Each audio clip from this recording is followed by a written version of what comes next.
The sandwich in front of Elias Grant smelled like something that had been left in a warm car. Wilted greens, a fruit cup fizzing at the edges, a yogurt with its date label peeled clean off. He asked the attendant to have the food checked.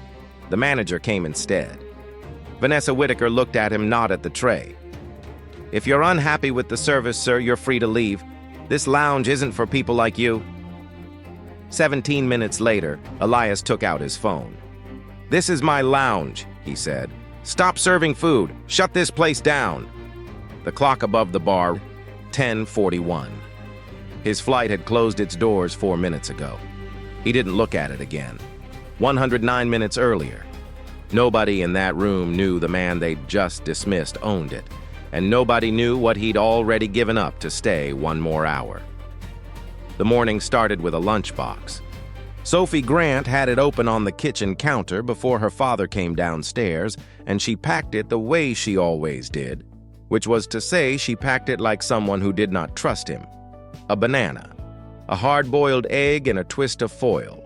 2 slices of the almond cake she'd made on Sunday, sealed in a container with the lid pressed down twice. She put all of it into the backpack, the small green one that had been hers in the 3rd grade, the one with the frayed strap her mother had stitched back together the winter before she died. Elias had kept it. He'd never explained why, and Sophie had never asked, and by now it was simply the bag he took when he traveled somewhere he didn't want to be noticed. "You forget to eat when you're busy," Sophie said, zipping it shut. "I don't forget. You forgot Tuesday."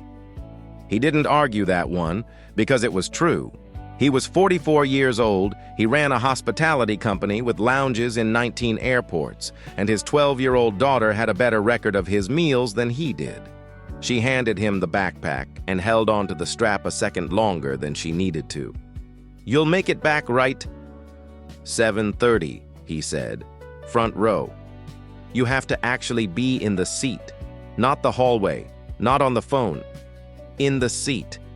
It was her first recital since the funeral. 4 months on the same piece, a slow one, the kind that gives you nowhere to hide when your hands shake. He'd heard her practice it through the floor of his study for so many nights that he could hum the turn in the middle where she always slowed down. He promised. Then he drove to the airport with the backpack on the passenger seat and read the email again at a red light. It had come 3 weeks earlier to a personal address that almost nobody had from one of those throwaway accounts that dissolves after a week. Whoever wrote it had not accused anyone of anything. That was the part that had kept him awake. Charlotte reports 98.7% guest satisfaction.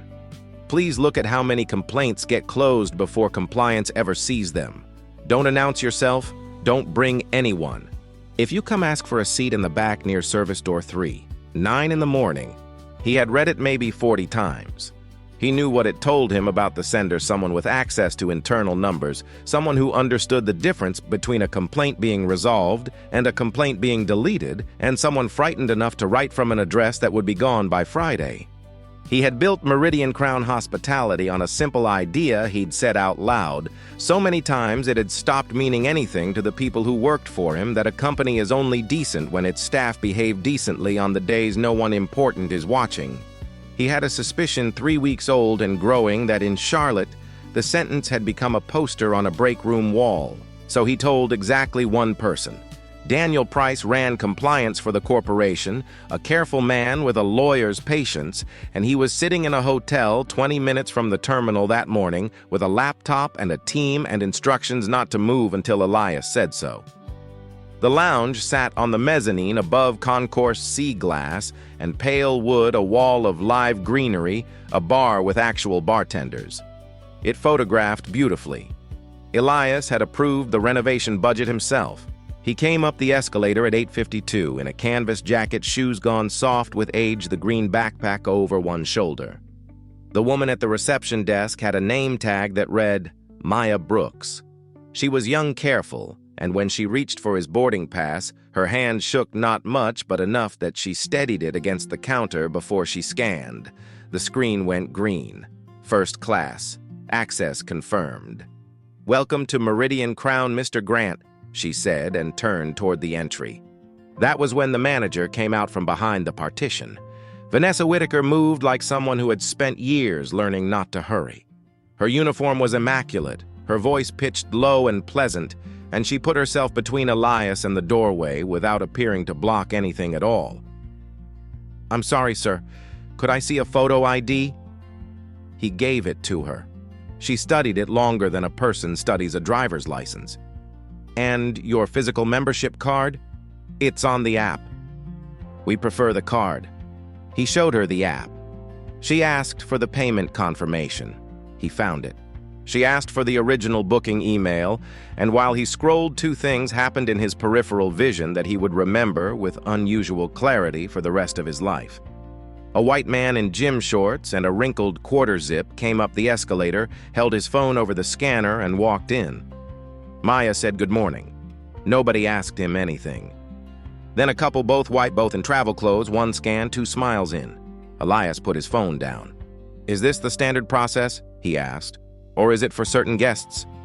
Vanessa didn't flinch. That was the thing about her he would think about later. Not that she got defensive, but that she had an answer ready, and the answer was good. "Last month, we had 3 fraudulent passes used at this location," she said. "One of them cost a member a rebooked flight and a very unpleasant hour with airline security. I'm responsible for who gets into this room, sir. Our staff are permitted to use professional judgment." It was reasonable. It was even true. He'd seen the incident summary himself buried in a regional report. Anyone standing in that lobby with a coffee in their hand would have heard it and moved on. She turned to the terminal and typed something with 2 fingers, unhurried, the way you enter a routine field. Elias knew the system she was using better than she did because he had signed off on it. The orange monitoring flag existed for guests with a documented security incident, a payment dispute, or an airline referral. It was a legitimate tool. It had been built to protect people. His record had none of those things. The system had already cleared him in green 2 minutes earlier. She was adding the flag by hand after the fact because of something she had decided while looking at him. "You're all set," Vanessa said warmly. "Let me show you where you'll be most comfortable." She walked him past the bar, past the greenery, past the window seats where the man in gym shorts was already spreading out with a laptop, and through a gap in a partition wall into the back of the lounge. The staff called it the annex. It was the older half of the room, the part the renovation hadn't reached. Lower ceiling. No windows on that wall. A service corridor ran behind it, and the carpet in front of the outlets was worn pale from chairs being dragged over it. Down at the far end, past the restrooms, a gray metal door was propped with a rubber wedge. The sign on it said, "Service Door 3." Elias sat down 2 tables from it. He didn't object. He didn't ask for a window. He set the backpack on the chair beside him and let her seat him exactly where a stranger's email had told him to sit, and there was something in the arrangement so precise that it made the back of his neck cold. The humiliation had put him in the one seat in the building he'd flown here to occupy. He could have ended it right there. That was the part worth sitting with for a moment. One call to Daniel and the compliance team would have been on the mezzanine in 20 minutes. One sentence at the desk, "I'm Elias Grant," and the woman who had just asked him for 4 forms of identification would have gone the color of paper. He thought about how fast her voice would change. He thought about how much he would enjoy it, which was itself a reason to be careful. And then he thought about Sophie 6 months ago in the back of a car after a dinner where 3 grown men had competed to refill her father's water glass. She had watched all of it, and then asked him in the flat way children ask the questions adults spend decades avoiding. "Are people nice to you because you're you or because they know you're the CEO?" He had given her some answer. He couldn't remember what. The truth was that he didn't know. He had not stood anywhere as a man without a title in a very long time. And a woman had just decided in about 4 seconds that he did not belong in a room he owned, which meant that for the next hour, he had access to something no audit could buy him. He could find out exactly what his company did to a person who had nothing behind him. He took out his phone under the table and typed a single line to Daniel Price. "Not yet. Give me an hour." 3 dots, then understood. "We're 20 minutes out." Elias put the phone face down and looked around the annex properly for the first time. The strange thing was that nothing here was broken. The chairs matched, the floor was clean. There was a coffee station and a rack of magazines and a small screen showing departures. If you photographed it, it would look fine.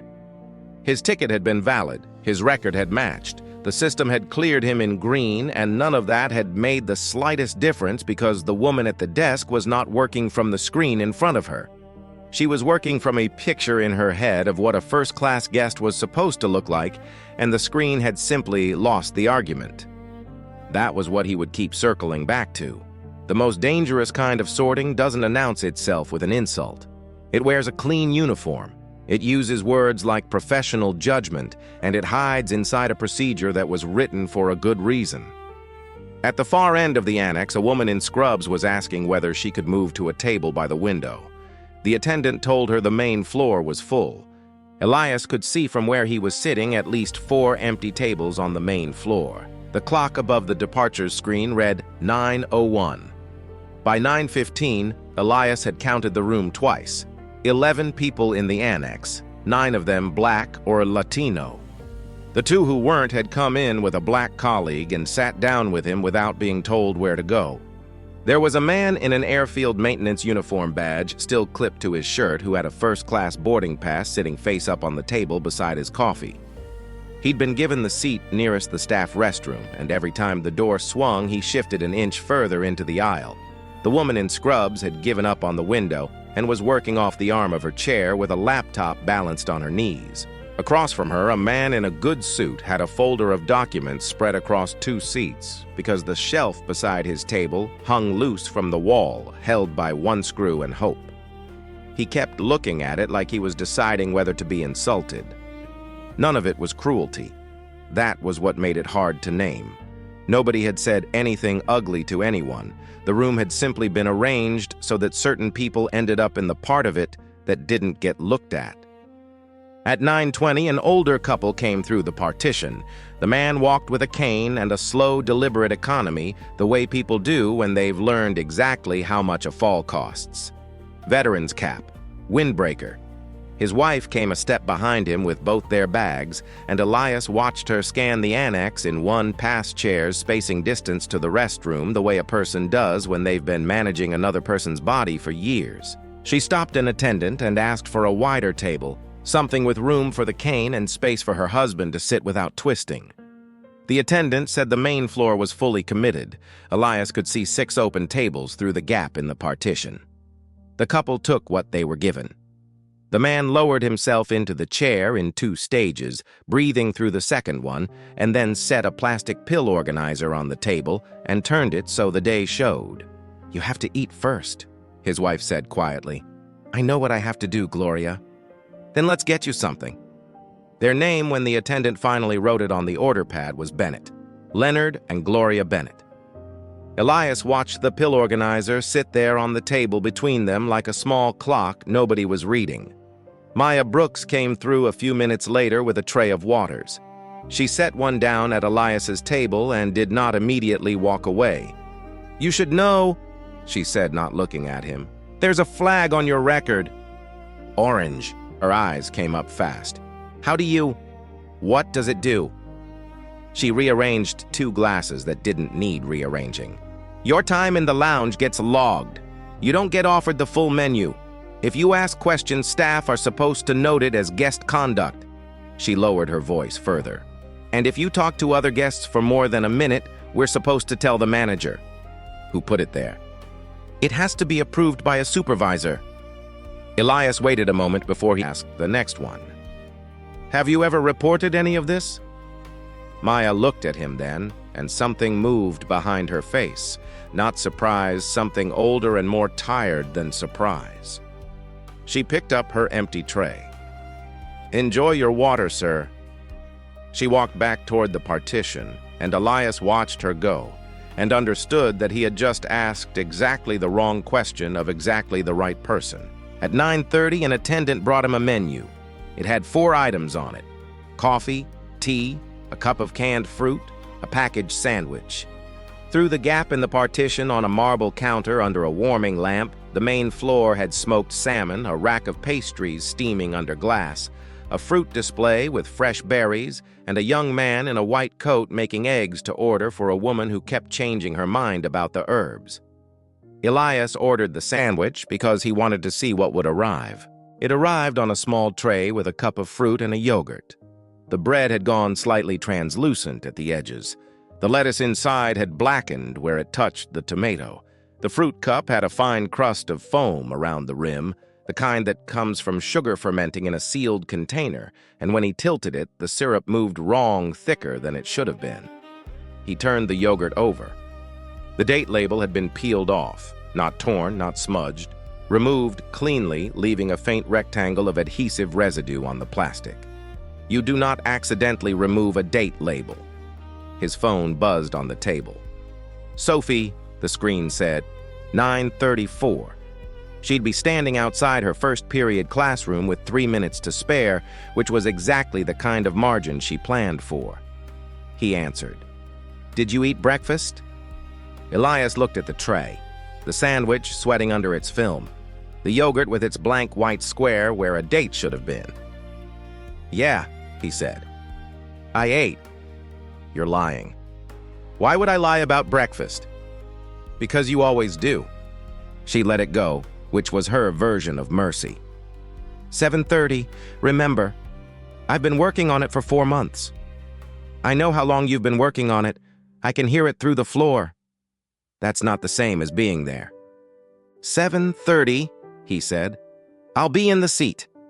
She hung up the way 12-year-olds do, with no ceremony at all, and Elias sat with the phone in his hand, looking at a tray of food he would not have let his daughter touch. He pulled the green backpack onto his lap and took out the container with the almond cake. He ate 1 slice. It tasted like his kitchen. Then he put the lid back on, pressed it down twice, and started working. He photographed the sandwich from 3 angles with the table number visible. He photographed the fruit cup, the foam ring, the yogurt with its stripped label, and the residue rectangle. He noted the time on each one. He photographed the tray in place on the table, and then the warming counter through the gap in the partition so that both would carry the same timestamp. While he was doing it, the woman in scrubs walked up to the service station and told an attendant that her fruit smelled fermented. The attendant apologized, took the cup, and typed something into the terminal. Elias was close enough to read the screen when it turned. Guest expressed dissatisfaction with food presentation. A food safety hazard had gone into the system as an aesthetic complaint. Not deleted, not ignored. Translated into a category that never leaves the building. He stopped watching at 9:50. There is a moment in every quiet investigation where continuing to gather is just a more comfortable form of doing nothing, and Elias recognized it when it arrived. He put the phone in his jacket pocket, picked up the yogurt, and walked out to the reception desk. Vanessa Whitaker was there with 2 attendants and a guest waiting to be checked in. I need someone to pull the current lot from the annex, Elias said. She gave him the smile. Sir, if there's an issue with your meal, I'd be happy to replace it. That's not what I asked.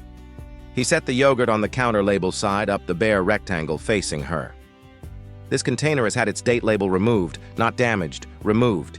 That means either it was pulled from a case that had passed its date, or someone repackaged product from a bulk container into single serve without recording an open time. He turned the tray photo toward her on his phone. The sandwich has been out of temperature long enough to sweat inside the film.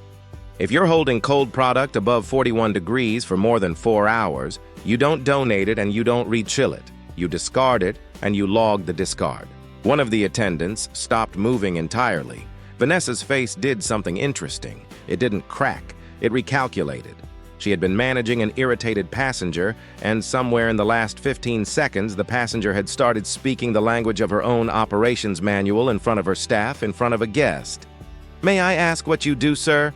I ask questions until somebody checks the food. She looked at the yogurt for a long moment, then at the guest waiting at the counter who was now openly listening. Rachel, she said to the attendant, pull the annex service lot, all of it. Hold it in the back, don't discard it yet. She turned back to Elias with the warmth reassembled. I'll have a food safety note written up before the next service. New trays in 15 minutes. Thank you for bringing it to my attention." And that was it. Elias walked back through the partition with something loosening in his chest that he hadn't known was tight. He'd gotten it. Not everything but the lot was pulled. The note would be written. The older man with the cane would not be handed that sandwich. Daniel could take the rest apart from a conference room over the next 3 weeks with subpoenaed records and a proper audit. And Elias could be on the 11:05 in a car by 6. In a folding chair in a school auditorium by 7:15. 9:58. He sat down and opened the airline app to confirm his seat. Then service door 3 swung open. A man in a warehouse polo came through it backward, pulling a flat cart. Broad shoulders scanner clipped to his belt, moving with the total unself-consciousness of someone doing something he'd done 400 times. The name on his badge was Holloway. The cart held 3 insulated cases. The top one was open. Elias could see from 12 feet away vacuum-packed cold-smoked salmon, the good one, the import they paid $19 a pound for. Beneath it, a wheel of cheese in wax with the distributor's seal. A bakery box, tall, the kind the pastries came in. Dean Holloway unclipped the scanner and shot each case in turn. The device chirped 3 times. Elias knew exactly what those chirps meant because he had approved the inventory architecture in a conference room in Atlanta 4 years ago. A scan at that station wrote 1 line to the ledger received into service area. From that moment, corporate accounting considered the product delivered, plated, and consumed. Nothing downstream ever looked at it again. Holloway pushed the cart out through the corridor door and handed it off to a man in a black jacket with a catering company logo stitched on the breast, who was standing in the service hallway with a hand truck like he had an appointment. 90 seconds later, the door opened again. A different case came in thin cardboard, printed in a font Elias didn't recognize, a distributor name he'd never seen on any approved vendor list, and went into the annex storage closet.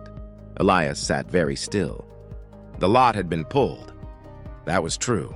In 15 minutes, fresh trays would come out and they would be made from whatever was in that closet, because whatever was in that closet was all this half of the room had ever been given. He had won an argument about a tray. The thing making the trays hadn't even noticed him. And the email, 3 weeks of reading it 40 times, wondering what the sender was afraid to say, the email had never been about spoiled food at all. Ask for a seat in the back near service door 3. The pieces went together in under a minute, and once they did, they could not be taken apart. Premium product was ordered on the company's money and paid for by the company. It was scanned into service, so the books closed clean. It went out the door to somebody else. Cheap product from an unapproved distributor came in to replace it. Enough of the real thing kept on the main floor to pass any inspection that walked through the front, because inspections walk through the front. The annex got the substitute. Older, cheaper, held wrong, handled by people who knew nobody would check. And when guests in the annex complained, their complaints were rewritten into something harmless, because the orange flag had already established in the record that these were guests whose word required interpretation. That was the part that made his hands go cold on the table. Vanessa Whitaker had not built a theft operation. She had built a room where certain people's testimony didn't count. Somebody else had noticed that a room like that is the safest place in the world to hide $400 of missing salmon a day. The prejudice wasn't running alongside the fraud. The prejudice was what kept the fraud alive. Elias took out his phone and typed 1 line to Daniel Price. Expand scope. This is not a service audit. Call the county health inspector, not internal. Now. The reply came in 11 seconds. On it. Give me 30 minutes. He didn't have 30 minutes. He stood up. The cardboard case sat just inside the storage closet, the door propped with the same rubber wedge as the service door. Elias walked the length of the annex past the restrooms and crouched beside it with his phone out. The shipping label was still attached. Vendor name, lot number, a delivery reference, and a receiving signature block with initials scrawled in it. He photographed the label. He photographed the signature. He photographed the case in context with the propped door and the corridor behind it. Then he straightened up, and Dean Holloway was standing in the doorway of service door 3. The two men looked at each other across 15 feet of worn carpet. There was no shouting. Holloway didn't move toward him. He looked at the phone in Elias's hand and then at the case on the floor, and then back at the phone, and his face went through a sequence Elias had seen before in boardrooms: surprise, calculation, and then the arrival of a decision. He turned and walked toward the front of the lounge. 10:09, 26 minutes to the gate. Up until those 3 seconds, Elias could still have made his flight. He could have handed the whole thing to Daniel, boarded the 11:05, and let the machinery grind for a month while he sat in a school auditorium and listened to his daughter play a slow piece with her hands shaking. That option had just closed, and it hadn't made any noise at all. No new trays came out. 10 minutes went by, then 15, and the service station stayed empty and the annex kitchen door stayed shut. Nothing left that closet and nothing came back to replace it. The old trays simply sat where they had been set down in front of people who had been told their food was being taken care of. Holloway found Vanessa near the bar and said something short. Elias saw the word photographing form on his mouth and then restricted, and Vanessa's head came up and turned toward the partition. At the same moment, at a table 12 feet away, Leonard Bennett picked up his sandwich. The pill organizer was open in front of him. Gloria had a bottle of water uncapped and was watching him with an expression Elias recognized instantly, having worn it himself in a kitchen for 8 months after the funeral. The look of someone who has decided not to nag out loud anymore. "You're 20 minutes late already," she said. 22, Leonard said and lifted the sandwich toward his mouth. Elias crossed the room faster than he'd moved in a decade. "Sir, don't eat that." Leonard stopped with the sandwich halfway up and looked at him with the flat patience of a man who has been interrupted by strangers before. "Excuse me?" "That lot hasn't been temperature checked. I've asked for it twice." Elias crouched to put himself at eye level, which he did without thinking about it. "Smell the fruit cup, not the sandwich, the fruit." Gloria didn't wait for permission. She picked up the cup, brought it under her nose, and her whole face changed. Leonard put it down. Gloria, "Put it down." He put it down.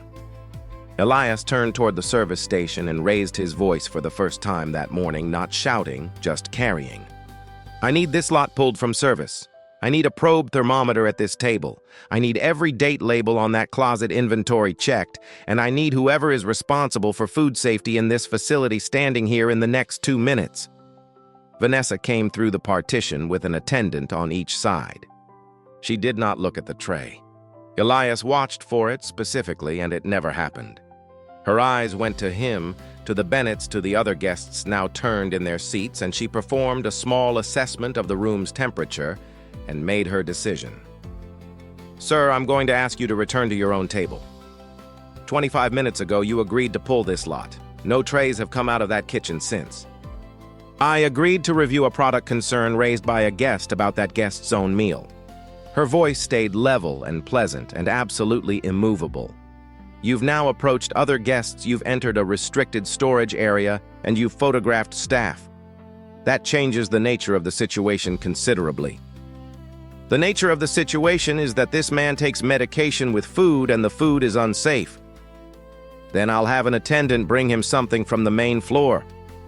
"Bring him something," Elias said, "and check the lot." Vanessa's chin came up half an inch, and when she spoke again, the warmth had gone out of it entirely, and everyone in the annex heard her. "If you're unhappy with the service, sir, you're free to leave. This lounge isn't for people like you." The room did not make a sound. That was when Maya Brooks stepped out from behind the service station, and Elias saw her hand shaking again and saw her put it flat against her thigh to stop it. "We should hold this lot," she said. Her voice came out thin and then steadied. "Until it's been checked. That's the procedure." Vanessa turned to look at her, and the pleasantness came back onto her face like something screwed into place. "Maya, front desk, now." 10:24, 11 minutes. Vanessa made the call from the phone at the service station, and she was very good at it. Elias heard perhaps a third of it, enough to know she never once said anything that could be quoted against her. A guest was creating a disturbance in the rear section. A guest had entered a restricted area. A guest was approaching other passengers and interfering with staff.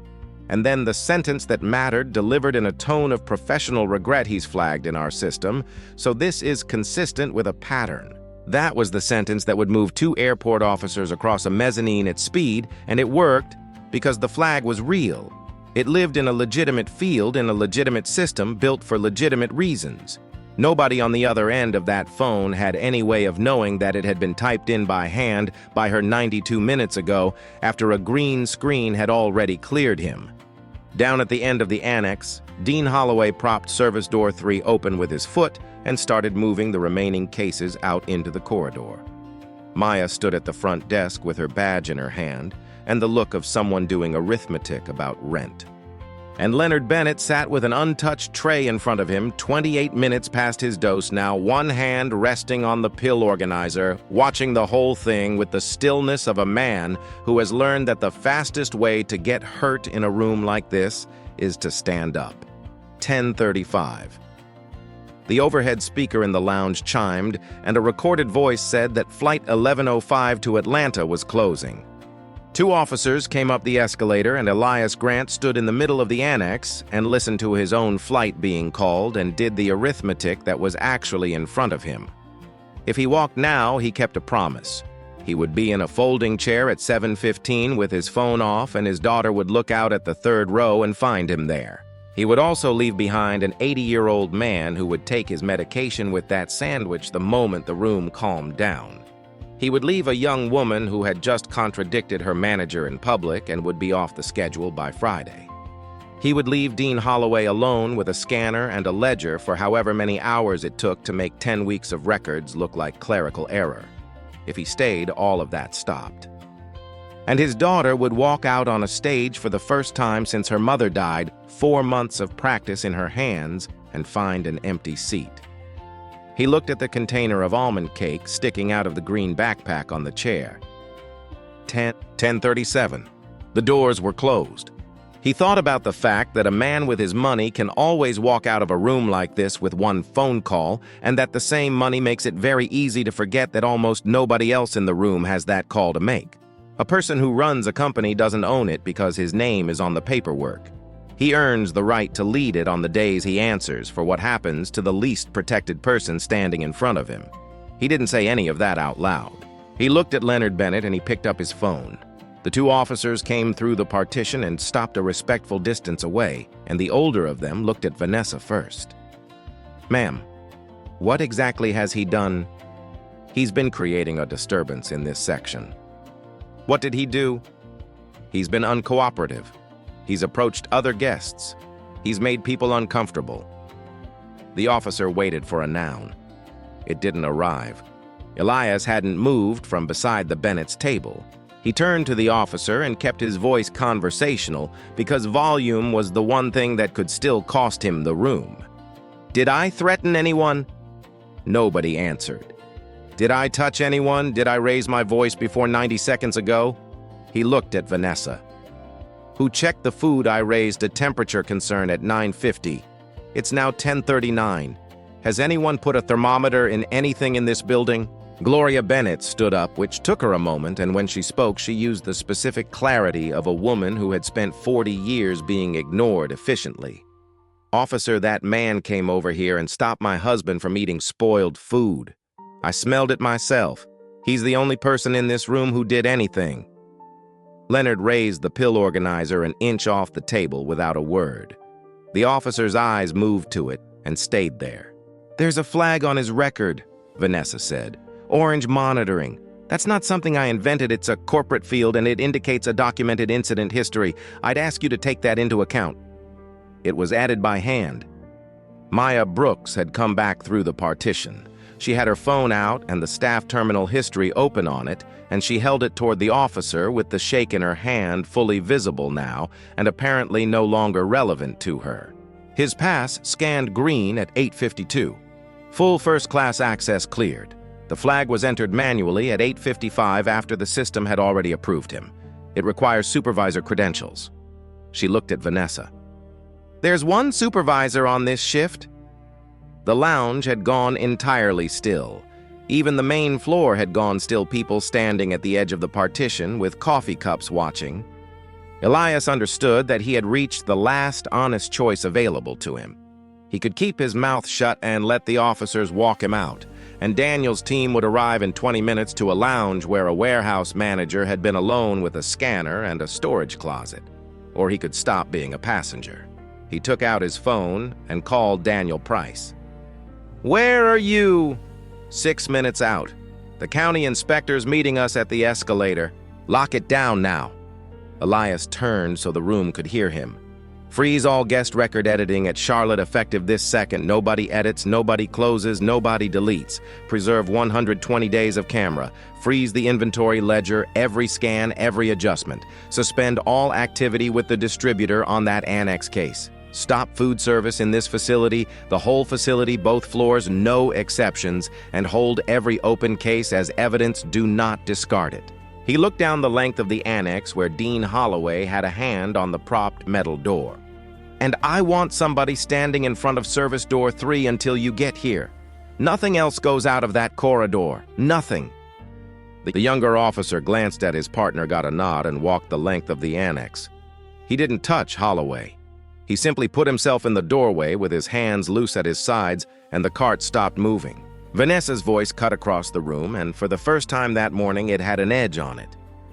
"Who do you think you are giving orders in my facility?" Elias lowered the phone. "I'm the person who has to answer for what this place has become." The escalator chimed. Daniel Price came up it in a gray suit with a laptop bag and 4 people behind him, and beside him a woman in a county windbreaker with a hard case in one hand and an identification badge already unclipped and held forward the way inspectors learned to do it. "Hannah Doyle," she said to the room. "Mecklenburg County Environmental Health. Nobody serves anything else out of this kitchen until I've walked it." Daniel scanned the annex, once found Elias, and crossed to him. "Mr. Grant, everything's locked. Records, cameras, inventory, all frozen as of 10:41 under your authority. Legal's been notified." It landed the way a stone lands in water. Nobody in the annex reacted first. It was the woman in scrubs at the back who said the name out loud, "Grant!" And then the man in the maintenance uniform turned his badge over in his fingers and started to laugh one short, disbelieving breath. Elias didn't look at any of them. He was watching Vanessa Whitaker, and so was everyone else. She stood absolutely still while it arrived, not all at once in pieces: the canvas jacket, the old backpack, the soft shoes, the man who had known what 41 degrees meant and what an open-time log was and what a scan at that station wrote to the ledger. 4 forms of identification at a desk where a man in gym shorts had walked past with a phone. Elias watched the whole morning replay behind her eyes, every single point at which she could have simply read her own screen, and he did not hurry her through any of it. "I didn't know who you were," she said. "My boarding pass told you everything you needed to know to do your job."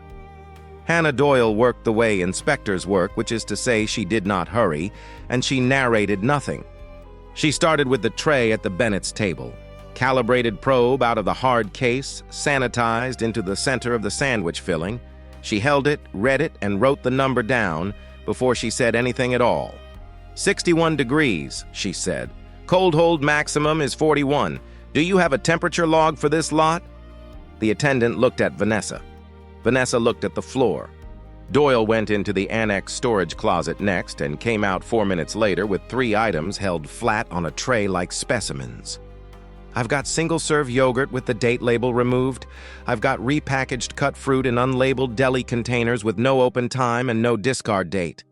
And I've got a case of cold smoked salmon from a distributor that does not appear on your approved vendor list in a facility whose purchasing records say you buy from someone else entirely. She looked up at Daniel.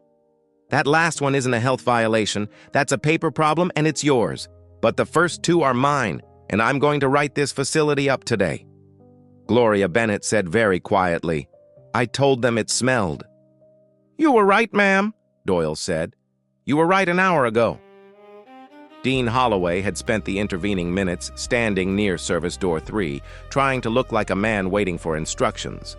Daniel Price set his laptop on a table, turned it around, and asked him one question. 10:06 this morning. 3 cases scanned into service.